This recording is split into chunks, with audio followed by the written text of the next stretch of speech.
Did Tom Brady make things better or worse with his Players Tribune article? As if a global pandemic was not suffering enough, we continue this online cruelty of badgering Katie Nolan every time she's on here with any Tom Brady morsel that comes out. The story wasn't terribly telling. It was very Tom Brady. He did all the polishing that he does, which makes me wonder when he goes on Howard Stern tomorrow, who's going to be better at their job? Howard Stern extracting answers or Tom Brady, a career given no answers? Like, that guy is not a good interview.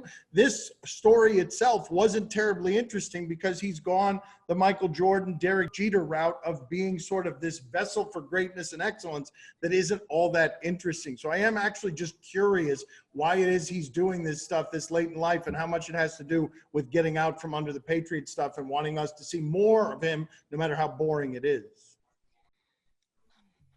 Yeah, the article didn't really change anything for me. It's Players Tribune, who does fantastic work, but it's also the player kind of gets to decide how much they want to say and how much they don't. There's really no pressure to open up and say anything. And Tom Brady used a lot of words to say a lot of platitudes. It made my mom text me. My mom said, Tom Brady didn't feel seen and heard in New England. Get Bill Belichick on the phone. I don't know if she thinks I have his number. And then she said, he is breaking my heart. So Cammie Nolan's heart is broken. That's all I know. I'm numb. I am looking forward to, in a weird, morbid way, the interview with Howard Stern, because I think it's going to be an absolute mess, like from both of their standpoints. Like you said, Dan, like Howard's going to have a hell of a job to do and Tom's going to really try not to help him out. I don't know. I wish him all the best. I'd love to stop talking about him, but I bet tomorrow we're going to talk about the Howard Stern interview.